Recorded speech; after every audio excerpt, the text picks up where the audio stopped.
بسم اللہ الرحمن الرحیم۔ حاقہ مال حاقہ یہاں پہ کہا گیا ہے حق ہے، اور کیا حق ہے؟ حاقہ کو کھڑکھڑانے والی بھی کہا گیا ہے، حاقہ کو ہونی شدنی بھی کہا گیا ہے۔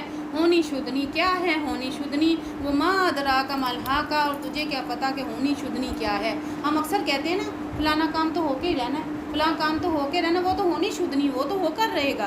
تو یہاں پہ قیامت کو کہا گیا ہے ہونی شدنی، کہ وہ تو ہو کر رہنی ہے، اس کو کوئی ٹال ہی نہیں سکتا، اس کو کوئی پوسٹ پون کر ہی نہیں سکتا، کوئی روک ہی نہیں سکتا۔ کذبت جھٹلایا سمود و آدم بالقاریہ، جس کو جھٹلایا، کس نے جھٹلایا؟ قوم سمود نے اور عاد نے، بالقاریہ کھڑکھڑانے والی کو، اس قیامت کو، اس کھڑکھڑانے والی اور ایک یک لخت، ایک اچانک ٹوٹ پڑنے والی آفت بھی کہا گیا قیامت کو، کہ ایک اچانک ٹوٹ پڑنے والی آفت کو انہوں نے جھٹلایا۔ قوم سمود نے کیا کہا تھا؟ حضرت صالح علیہ السلام نے اپنی قوم کو دعوت کیا دی تھی کہ اللہ پر ایمان لے آؤ، اور میں تمہارا اللہ کی طرف سے نبی ہوں، میرے متی ہو جاؤ۔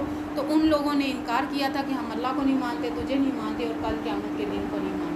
تو پھر اللہ تعالیٰ نے ان کے ساتھ پھر ان کو عذاب، پھر اسی طرح قوم عاد کی طرف ان کو بھی کہا گیا، قیامت کے متعلق بتایا گیا اللہ اور اللہ کے رسول کے متعلق، انہوں نے انکار کیا۔ فَأَمَّا سَمُودُ، تو رہے سمود، فَأُهْلِكُوا بِالطَّاغِیَةِ، تو انہیں ہلاک کر دیا گیا۔ کس طرح؟ بالطاغیہ، کہ ان کی سرکشی کی بنا پر، ان کے ظلم کی بنا پر انہوں نے جو انکار کیا، تو ان کو بری طریقے سے ہلاک کر دیا گیا۔ کس طرح؟ ایک حادثے سے ہلاک کر دیا گیا۔ ان پر چیخ بھی آئی تھی، ان پر زلزلہ بھی آیا تھا، آواز اتنی زور کی آئی تھی جس کو سن کر وہ ختم ہوئے تھے، اور زلزلہ بھی آیا تھا، اور یہ بھی تھا کہ ان پر ان کے چہروں کے کلر بھی خراب ہو گئے تھے، کالے ہو گئے تھے۔ یہ عذاب اس قوم پر آیا تھا۔ ان کو تو معجزے تو ہمارے نبی کو بھی ملے ہوں، اور آپ نے وہ سنا ہی ہوگا کہ اونٹنی والا معجزہ قوم سمود کو دیا گیا تھا۔ حضرت صالح علیہ السلام کی قوم کو اونٹنی والا معجزہ دیا گیا تھا۔ انہوں نے کہا تھا کہ اپنی بتوں کی پوجا چھوڑ دو اور اللہ کی عبادت کرو۔ تو جب وہ سال بھر کے بعد میلہ آتا تھا تو وہ جا کے ادھر چڑھاوے چڑھاتے تھے اپنے بتوں پر۔ تو آپ بھی ایک دن گئے اور ان سے کہا کہ تم کیوں ان کے آگے پوچھتے ہو، یہ تو بول بھی نہیں سکتے، یہ تو کوئی جواب بھی نہیں تمہیں دے سکتے۔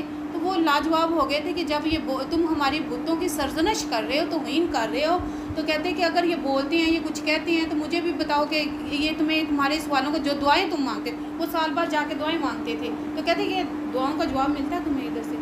تو کہتے تھے کہ تمہارا رب کیا ایسا ہے کہ جو تمہیں جواب دے؟ تو آپ سے انہوں نے کہا تھا، انہوں نے پھر پلاننگ کی سب سرداروں نے مل کر کہ ہم اس سے کوئی ایسا مطالبہ کرتے ہیں جس سے اس کا رب پورا ہی نہ کر سکے، اور پورا نہ کر سکے گا تو پھر یہ ہمارے دین کی طرف آئے گا، اور ہم اس کو جھوٹا ثابت کریں گے۔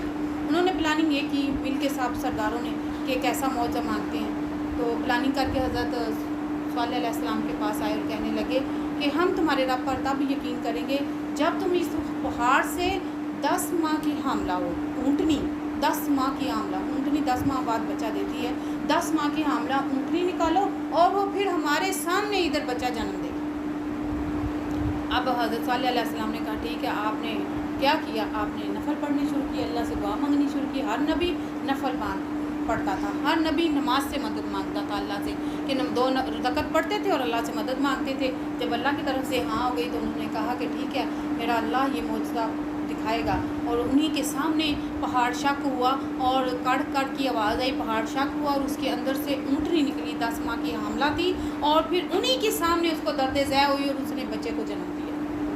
یہ اللہ کا بہت بڑا معجزہ تھا کہ دیکھیں ایک بے جان چیز کے اندر سے جاندار کو نکال دیا۔ پہاڑ کے اندر سے سوچ سکتے ہیں کوئی انسان نے کوئی جاندار چیز نکل آئے، اور پھر وہ بھی اسی حالت میں کہ اس نے آگے بچے کو جنم بھی دیا۔ پھر وہ نکل آئی تو کچھ لوگ نے تو ایمان لائے، لیکن کچھ نہیں لائے۔ لیکن وہ اونٹنی کا قد و کاٹ اتنا بڑا تھا، 60 گز بتاتے تھے اس کی لمبائی، اور وہ جب دودھ دیتی تھی تو سارے برتن ہی بھر جاتے تھے، ان کے پاس برتن نہیں بچتے تھے۔ اور پھر ان کے کھانے کا بھی کہا گیا کہ ایک دن ان کے کھیتوں سے اونٹنی چرے گی، اور ایک دن ان کے جانور مویشی جائیں گے، ایک دن چشموں کا پانی اونٹنی پیے گی، اور ایک دن ان کے جانور جائیں گے۔ تو کچھ فاشا عورت تھی اس کے اندر، اس کے جانور تھے، تو وہ کہتی میرے جانوروں کی تو قدر و منزلت ہی کم ہو گئی۔ تو ایک بندہ بڑا بکھرا ہوا بندہ تھا، وحشی قسم کا، اس نے کہا شادی کی پیشکش کی، تو اس نے کہا شادی تب کروں گی جب تم اس اونٹنی کو ختم کرو گے. تو اس نے پھر کچھ لوگوں کو ساتھ ملا کر رات کو جب اونٹنی شام کو آ رہی تھی اپنی چراگاہ سے چار کے تو راستے میں بیٹھ کے اور انہوں نے ان کی کونچیں کاٹ ڈالی. جب حضرت کونچے کاٹ ڈالی جائے کونچے کاٹ جائیں تو انسان کھڑا ہی نہیں ہو سکتا, کوئی بھی نہیں کھڑا ہو سکتا. وہ گری اور سارے اوپر بیٹھ گئے, انہوں نے فٹافٹ اس کا گوشت بنا دیا. جب حضرت صلی اللہ علیہ وسلم کو پتہ چلا آپ آئے اور آپ نے پھر کہا کہ ستیہ ناس ہو تم لوگوں کا, تم نے یہ کیا کر دیا, یہ اللہ کا معجزہ تھا, میں نے کہا تھا اس کی حفاظت کرنا, تم پر رحمت رہے گی اور یہ معجزہ نہ رہا تو عذاب آ جائے گا. تو پھر اس کا بچہ آپ نے دیکھا کہ کہا چلو اس کو بچا لو, تو بچہ پھر پہاڑ کی طرف بھاگنا شروع ہو گیا. پھر آپ اور جو آپ کے ساتھ ایمان لائے تھے وہ لوگ پیچھے گئے, جب جا کے دیکھا تو وہ پہاڑ ایسے ہی کھل گیا اور بچہ اس کے اندر چلا گیا. پھر اس قوم پر عذاب آیا تھا. وہ اما عادن فاہلکوا بریح صرصر عاتیہ, اور رہے عاد ان کو ہلاک کیا گیا. کس چیز سے اللہ تعالیٰ نے ان کو ہلاک کیا؟ ایک تند و تیز ہوا آندھی ان پر مقرر کر دی گئی تھی. سخرھا علیہم سبع لیال و ثمانیۃ ایام حسوما, جو ان پر 7 راتیں اور 8 دن مسلسل اللہ نے ان پر وہ آندھی ان پر بھیج دی تھی, چلتی رہی تھی, اور اسی سے وہ ان کو اٹھاتی تھی.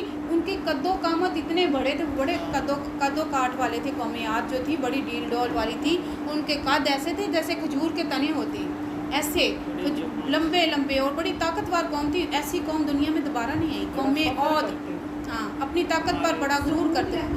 ہاں جی, قوم سمود علیحدہ ہے, قوم عاد علیحدہ ہے, قوم لوط علیحدہ ہے, مدین والے علیحدہ ہیں, یہ قوم شعیب کی جو بستیاں ہیں یہ علیحدہ ہیں.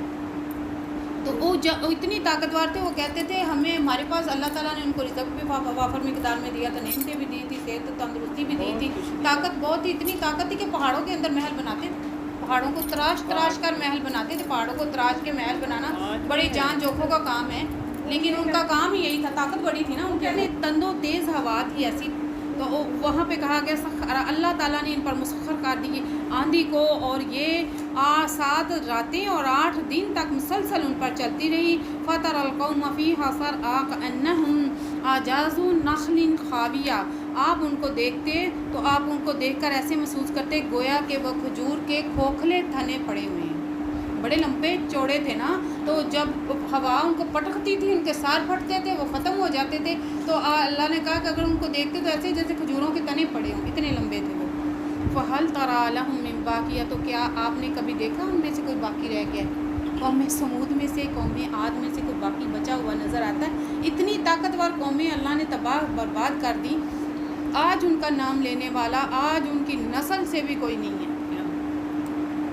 وجاء فرعون ومن قبلہ, اور فرعون اور اس سے پہلے کے جو والمؤتفقات بالخاطیہ, اور وہ بستیاں جو اپنے گناہوں کی وجہ سے الٹ دی گئی تھی, پلٹ دی گئی تھی. فعصوا رسول ربہم, جنہوں نے اپنے رب کے رسول کا انکار کیا, وہ بستیاں جو الٹ دی گئی تھی. فاخذہم اخذۃ رابیہ, تو اللہ نے ان کو پکڑا, کیسی سخت پکڑ تھی اللہ کی کہ اللہ نے بستیاں یوں اٹھوائیں نیچے سے.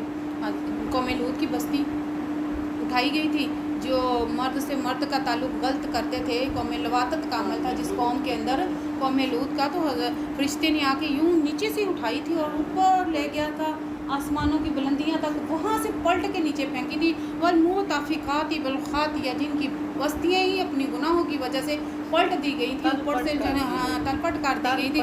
ہاں اوپر سے پھینک دی گئی تھی, پہاڑوں سے پتھر سے سمندر بھی الٹ گیا تھا, جو سمندر تھا. فعصوا رسول ربہم فاخذہم اخذۃ رابیہ, تو انہوں نے اپنے رب کے رسول کا انکار کیا تو اللہ نے ان کو ایسی سخت پکڑ, ان کی سخت پکڑ کی. انا جب لما طغى الماء حملناکم فی الجاریہ, اور جب پانی نے طغیانی اختیار کی تو ہم نے تمہیں چلتی ہوئی کشتی میں, ہم نے تمہیں کشتی میں سوار کر دیا. یہ قوم نوح کی طرف ہے.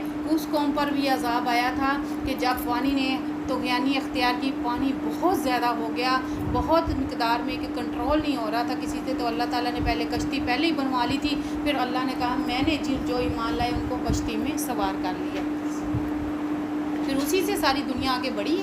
ان کے 4 بیٹے تھے, ایک تو سام تھا جو وہ انکار کر گیا تھا کہ میں آپ نے حضرت نوح نے بلایا تھا کہ آ جاؤ اللہ سے معافی مانگ لو اور آ جاؤ، تو کہتے نہیں میں تو کسی پہاڑ پر چڑھ جاؤں گا، بچ جاؤں گا، تو اگلا ہی ریلا آیا اور اس کا پتہ نہ چلا وہ کہاں گیا۔ باقی 3 بیٹوں سے ان کی اولاد چلی ہے، یہ ساری دنیا ان سے بنی۔ پھر حضرت آدم کے بعد حضرت شیس اور حضرت ادریس کے بعد حضرت نوح تھے، تو حضرت نوح تک 80 لوگ بچے تھے ایمان والے، یعنی حضرت نوح کے بعد ساری دنیا پھر بڑی ہے، جس کو آدم ثانی بھی کہا جاتا ہے۔